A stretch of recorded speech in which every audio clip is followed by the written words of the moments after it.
চলুন আজ আমরা ডুব দেব সৃষ্টি আর তার পরিণতির এক কিংবদন্তি গল্পে। এমন এক গল্প যা বিজ্ঞান, উচ্চাকাঙ্ক্ষা আর নৈতিকতার একদম সীমানায় গিয়ে প্রশ্ন তোলে। আর বইটার শুরুতেই একেবারে প্রথম পাতায় যেন এই প্রশ্নটা ছুড়ে দেয়া হয়, স্রষ্টাকে কি আমি বলেছিলাম আমায় বানাতে? এই একটা প্রশ্নই যেন গোটা গল্পের সুরটা বেঁধে দেয়। স্রষ্টা আর তার সৃষ্টির সম্পর্কটা ঠিক কেমন হতে চলেছে তার একটা আভাস দিয়ে দেয়। তো গল্পটা শুরু হচ্ছে একজনকে ঘিরে। তার নাম ভিক্টর ফ্র্যাঙ্কেনস্টাইন, একজন অত্যন্ত মেধাবী কিন্তু তার চেয়েও বেশি উচ্চাকাঙ্ক্ষী এক ছাত্র। ইঙ্গলস্টাড ইউনিভার্সিটিতে পড়তে গিয়ে ভিক্টরের জ্ঞান অর্জনের যে খিদে, সেটা একসময় যেন একটা ভয়ঙ্কর নেশায় পরিণত হয়। জীবন আর মৃত্যুর রহস্য তাকে এমনভাবে পেয়ে বসে যে সে প্রতিজ্ঞা করে বসে সৃষ্টির সবচেয়ে গভীর রহস্যটা সে দুনিয়ার সামনে আনবেই। আসলে মৃত্যুকে জয় করার একটা তীব্র অহংকার তাকে পেয়ে বসেছিল, আর সেই অহংকার থেকেই সে নিষিদ্ধ জ্ঞানের পথে পা বাড়ায়। ভিক্টর ভাবত, একটা নতুন প্রজাতি আমাকে তাদের স্রষ্টা বলে মানবে, আমাকে আশীর্বাদ করবে। তার নিজের কথাতেই বোঝা যায় তার আকাঙ্ক্ষাটা ঠিক কতটা গভীর ছিল। সে শুধু জীবন তৈরি করতে চায়নি, সে চেয়েছিল সৃষ্টিকর্তার আসনে বসতে, পুজো পেতে।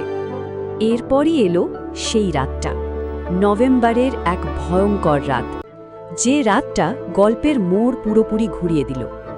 অনেক চেষ্টার পর ভিক্টর তার সৃষ্টিকে জীবন দিল, কিন্তু ওর ওই হলুদ চোখ, ওই ভয়ঙ্কর চেহারা দেখে ভিক্টরের ভেতরটা যেন আতঙ্কে আর ঘৃণায় জমে গেল। সে এক মুহূর্ত দাঁড়ালো না, পালিয়ে গেল, নিজের সৃষ্টিকে একলা ফেলে রেখে গেল এই পৃথিবীতে। যে মুহূর্তটা হওয়ার কথা ছিল তার জীবনের সেরা জয়, সেটাই হয়ে দাঁড়ালো তার সবচেয়ে বড় ভুলের শুরু। এবার গল্পটা ভিক্টরের দিক থেকে সরে যাবে। এবার আমরা শুনব সেই পরিত্যক্ত সৃষ্টিটার কথা, তার একাকী সফরের গল্প। তো সেই সৃষ্টিটা কিন্তু প্রথমে কিছুই জানত না, একটা শিশুর মতোই ছিল। সে প্রথমে আগুনের ব্যবহার শিখল, তারপর সমাজের ব্যাপারে জানল।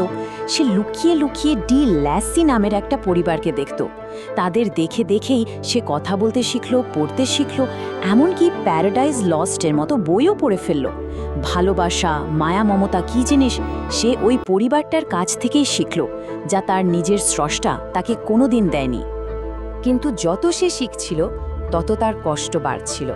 সে আয়নায় নিজেকে দেখে বুঝতে পারছিল সে কতটা আলাদা, কতটা ভয়ঙ্কর দেখতে। তার মনে একটাই প্রশ্ন ঘুরপাক খাচ্ছিল, আমি কি তাহলে একটা দৈত্য, পৃথিবীর কলঙ্ক? সবাই কেন আমাকে দেখে পালায়, কেন কেউ আমাকে আপন করে নেয় না? অনেক আশা নিয়ে সে একদিন ডি ল্যাসি পরিবারের অন্ধ বয়স্ক মানুষটার সামনে যায়। ভাবে চোখে দেখতে পায় না বলে হয়তো তিনি তাকে গ্রহণ করবেন। কিন্তু তার কথা শুনে পরিবারের বাকিরা ছুটে আসে আর তাকে দেখে ভয়ে, আতঙ্কে তাকে মেরে তাড়িয়ে দেয়। আর ঠিক ওই মুহূর্তে ওর ভেতরের সব আশা মরে গেল, ভালোবাসার আকাঙ্ক্ষাটা বদলে গেল তীব্র প্রতিশোধের স্পৃহায়। আর এখান থেকেই শুরু হলো প্রতিশোধের এক ভয়ঙ্কর খেলা। প্রচণ্ড রাগে নিজের স্রষ্টাকে খুঁজতে খুঁজতে সে ভিক্টরের ছোট্ট ভাই উইলিয়ামকে খুন করে বসে। এখানেই শেষ না, খুনের দায়টা সে চাপিয়ে দেয় পরিবারেরই একজন বিশ্বস্ত পরিচারিকা জাস্টিন মরেটসের ওপর। এটা ছিল তার প্রথম আঘাত। শুধু একটা খুন নয়, এটা ছিল ভিক্টরের জীবনে দুঃখ আর অন্যায়ের বীজ বুনে দেওয়া। এবার ভাবুন ভিক্টরের অবস্থা। একদিকে জাস্টিনের বিচার চলছে, সবাই জানে সেই খুনি, কারণ তার কাছে উইলিয়ামের লকেট পাওয়া গেছে। কিন্তু আসল সত্যিটা তো ভিক্টর জানে। সে জানে খুনি তার নিজের সৃষ্টি, কিন্তু সে চুপ করে থাকে। নিজের সম্মান, নিজের গোপন কথা ফাঁস হয়ে যাওয়ার ভয়ে একটা নির্দোষ মানুষকে ফাঁসিতে ঝুলতে দেয়। তার এই নীরবতায় তাকে এই ট্র্যাজেডির এক অংশীদার বানিয়ে ফেলে। এরপর গল্পটা পৌঁছায় তার সবচেয়ে নাটকীয় মুহূর্তে, সৃষ্টা আর তার সৃষ্টির প্রথম মুখোমুখি দেখা। আর সেই সাক্ষাতে সৃষ্টিটা ভিক্টরকে বলে, আমি একা, খুব একা আর খুব দুঃখী। আমার একজন সঙ্গী চাই, ঠিক আমারই মতো দেখতে, আমার মতোই একজন, তোমাকে সেটা বানিয়ে দিতে হবে। এটা কিন্তু কোনো হুমকি ছিল না, ছিল একাকিত্বে ভুগতে থাকা এক সত্তার আরতি। সে বলছিল যদি তাকে একজন সঙ্গী দেয়া হয় তাহলে সে সব কিছু ছেড়ে অনেক দূরে চলে যাবে। ভিক্টর প্রথমে রাজি হয়ে যায়। অর্কনি দ্বীপপুঞ্জের এক নির্জন জায়গায় সে কাজও শুরু করে দেয়। কিন্তু হঠাৎ তার মাথায় আসে, যদি এই দুজন মিলে শয়তানের একটা নতুন প্রজাতি তৈরি করে।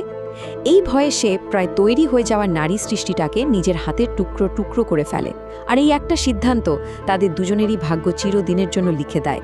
শান্তির শেষ সুযোগটা সে নষ্ট করে দেয়। ভিক্টরের এই কাজ দেখে তার সৃষ্টি শুধু একটা কথাই বলে, একটা হিমশীতল হুমকি, বেশ আমি যাচ্ছি, কিন্তু মনে রাখো তোমার বিয়ের রাতে আমি আসব।